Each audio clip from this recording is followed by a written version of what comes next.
நம்மோடு காங்கிரஸ் கட்சியினுடைய செய்தி தொடர்பாளர் ஹசீனா சையத் அவர்கள் தற்போது இணைகிறார். ஹசீனா, நான் இந்த நிகழ்ச்சியினுடைய உங்களை வரவேற்கிறேன். தற்போது ராகுல் காந்தியுடைய பிரச்சாரம், அவருடைய கானர் வைத்து சில கோரிக்கைகள் அங்கே வைக்கிறார். அக்னிபாத் விவகாரம், வேலையின்மை, அதில் குறிப்பாக அதானி அம்பானி அவர் விடவில்லை, இதையும் அவர் மையப்படுத்துகிறார். வெறுப்பை பற்றி பேசுகின்றார். நமக்கு அதைவிட ஒரு மிக முக்கியமாக கிடைத்திருக்கிறது. ஒரு ஆங்கில பத்திரிகை பாபா ராம் ரஹீம் குர்மித்த அவருக்கு பரோல் கிடைத்திருக்கின்றது. இது ஏற்கனவே இந்த பரோலில் அவர் வெந்த நேரம் வந்து வெளியே வந்திருக்கிறார். பஞ்சாப், ராஜஸ்தான் தேர்தல்களிலும் அவருக்கு பரோல் கிடைத்தது. அதே மாதிரி தேசிய தேர்தல் 2024 பார்லிமெண்ட் எலெக்ஷன்லையும் அவருக்கு 50 நாட்கள் பரோல் கிடைத்தது. தற்போது அவருக்கு பரோல் கிடைத்தது ஒரு சர்ச்சையாக ஆகியிருக்கிறது. அவருடைய டேரோங்கிற அமைப்பு பாரதிய ஜனதாவுக்கான பிரச்சாரத்தை முன்னெடுக்கிறார்கள் என்ற செய்தியும் வந்திருக்கிறது. எப்படி காங்கிரஸுக்கான வெற்றி வாய்ப்பு இருக்கிறது? களம் கடுமையாக இருக்கிறது. அக்னிபாத் போன்ற விஷயத்தில் நாங்கள் பென்ஷனை தரப்போகிறோன்னு அமித்ஷாவும் ராஜ்நாத்தும் சொல்கிறாங்க. நீங்கள் இதெல்லாம் சேர்த்து சொல்லுங்கள். அதாவது இந்த ஹரியானால பர்டிகுலர்லா நூ அப்படின்னப்படக்கூடிய ஒரு தொகுதி, அந்த தொகுதிக்கு நான் கூட பர்சனலாவே கேம்பெயினிங்க்கு போயிருக்கேன் ஒரு 20-25 டேஸ்க்கு முன்னாடி. இந்த தொகுதி இஸ்லாமியர்கள் அதிகமாக வாழக்கூடிய ஒரு பகுதி. ராகுல் காந்தி அவர்கள் அவருடைய தேர்தல் பிரச்சாரத்துல ஒரு விஷயத்தை தெளிவாக கூறியிருக்கிறார். அது என்ன அப்படின்னா ஜெய் ஜவான் ஜெய் கிசான். அதாவது ஹரியானாவை பொறுத்த வரைக்கும் விவசாயிகளோட எண்ணிக்கை மிக அதிகம்.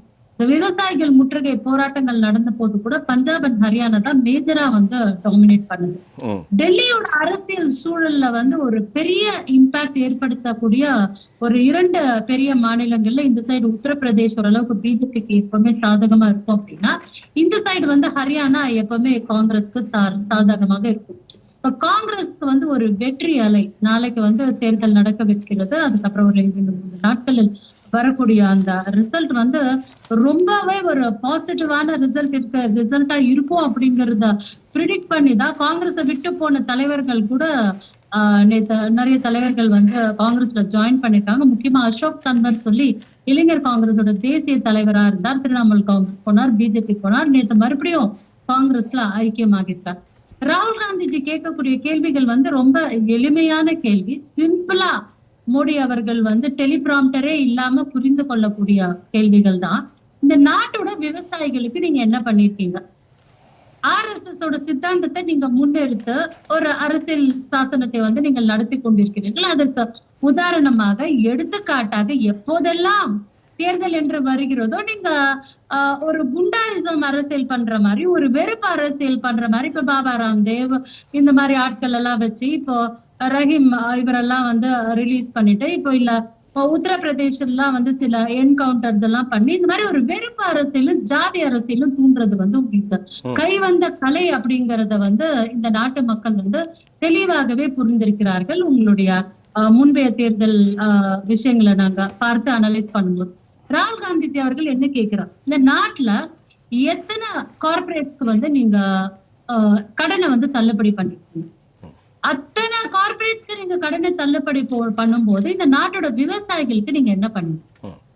நாட்டோட வேலை வாய்ப்பு இல்லாத இளைஞர்களுக்கு என்ன பண்ணீங்க? அப்படின்ட்டு ஒரு சில இம்பார்ட்டன்டான முக்கியமான கேள்விகளை அவர் கேட்கிறார். அதுக்கெல்லாம் நம்மளுடைய பிரதமர் கிட்ட பதில் கிடையாது. கர்நாடகா வந்தா பஜ்ரங் பலி, இது வெஸ்ட் பெங்கால் போனார் அப்படின்னா காளி மாதா, யூபி போனார் அப்படின்னா ஜெயராம். இந்த மாதிரி வெறுப்பு அரசியலும் மத அரசியலுமே மட்டும் வச்சுக்கொண்டு நீங்க அரசியல் களத்தை சந்தித்து விட முடியாது அப்படிங்கிறதுக்கு எடுத்துக்காட்டாக தான் நீங்க போன லோக்சபா தேர்தல்ல பெருத்த அடியை வாங்கி உள்ளீர்கள் என்பதுதான் நிதர்சன உண்மை.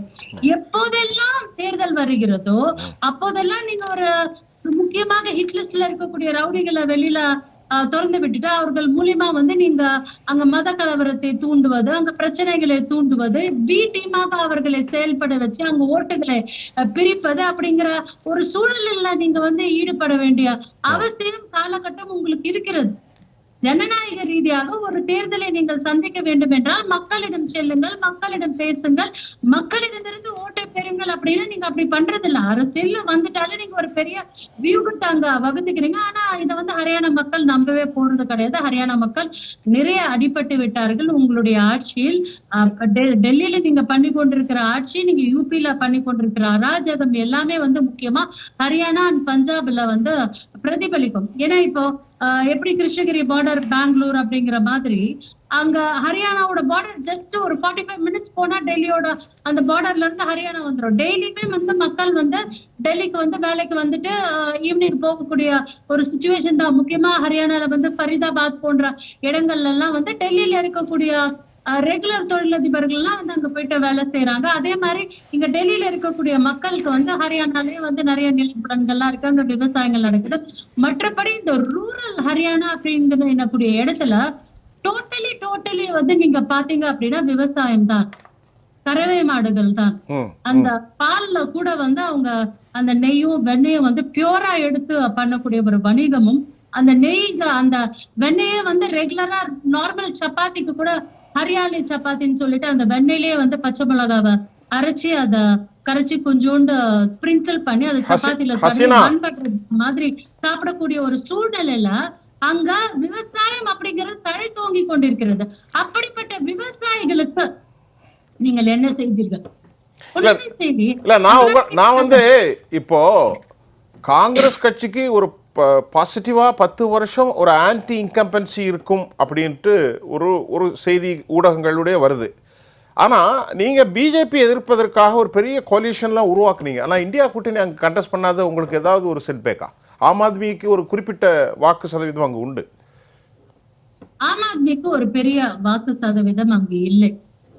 ஒரு இந்தியா அலையன்ஸ் அப்படின்ட்டு பாராளுமன்ற தேர்தலை நாங்க பேஸ் பண்ணும்போது இந்த மாதிரி கூட்டணி கட்சிகளோட சேர்ந்து அதை பேஸ் பண்ணும்போது இந்தியா அளவுல அது ஒரு பெரிய இம்பாக்ட வந்து உருவாக்குது.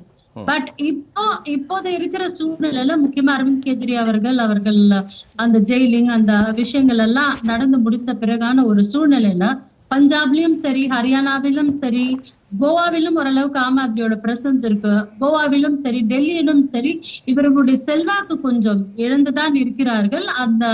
அந்த செல்வாக்கை இழக்க வைக்கிற அந்த சதியில் பாஜக வந்து சக்சஸ்ஃபுல் ஆகிதான் இருக்கு. பட் பிகாஸ் அவங்களோட வேலையே இதுதான், இடி, ஐடி ரைடு, அப்புறம் எலெக்ஷன் டைம்ல ரவுடிஸை வந்து திறந்து விடுறது, மத கலவரங்களை உண்டு பண்றது, இதுதான் அவங்களோட வேலையை.